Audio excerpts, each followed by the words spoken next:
Togo Info, le Togo à votre portée. Liminaire.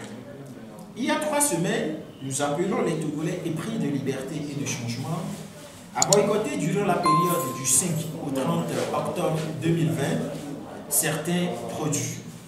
L'objectif de cette campagne citoyenne non violente était de dénoncer d'une part le soutien qu'apportent les puissances occidentales, en l'occurrence la France et l'Allemagne, au pouvoir en place, et de sanctionner toutes les personnes et dirigeants d'entreprises qui contribuent à l'enracinement de la dictature dans notre pays, le Togo.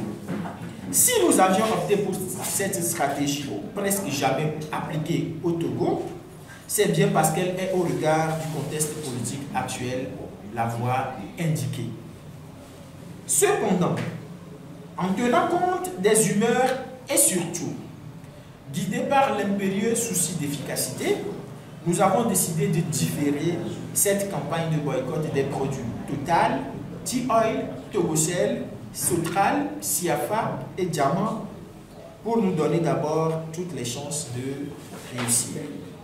C'est donc ce qui explique le fait que depuis quelques jours, nous ne communiquons plus sur cette campagne. Précisons qu'il ne s'agit guère d'une capitulation. Non, loin de là. Il s'agit uniquement pour nous de reculer pour mieux sauter. Aussi voulons-nous saisir cette occasion pour appeler tous les acteurs de l'opposition et de la société civile à un sincère examen de conscience. Que chaque entité et acteur fasse son autocritique. Chacun découvrira au bout du compte qu'il a également sa part de responsabilité dans la malheureuse situation que nous traversons. Chaque acteur en est en effet pour quelque chose. Aucun d'entre nous n'est saint. Nous sommes tous coupables à des degrés divers. Monseigneur Pedro et le docteur Agbeo Mekodjo sont tout autant coupables que Jean-Pierre Fabre et Tipi Atiada. Madame Brigitte Adiamago est tout autant coupable que Maître Doji Apevon. Folie Sativi l'est autant que le professeur David Doucet. Il faut retenir en résumé que les difficultés actuelles sont imputables à tous, à la diaspora comme aux acteurs nationaux. L'urgence de se ressaisir. Nous ne pouvons plus continuer dans ce sens. Il est aujourd'hui indispensable que tous les acteurs de l'opposition et de la société civile acquis au changement se retrouvent. La diaspora doit faire de même. Il est important qu'on se parle.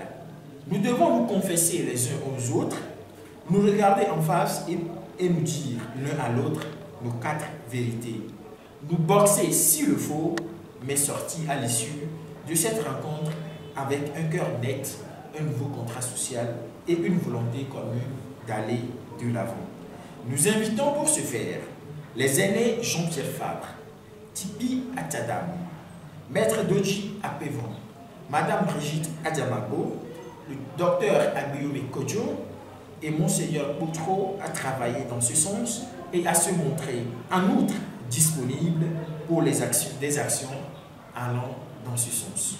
Fait à Lomé le 7 octobre 2020, la cellule communication du mouvement En aucun cas. Je vous remercie.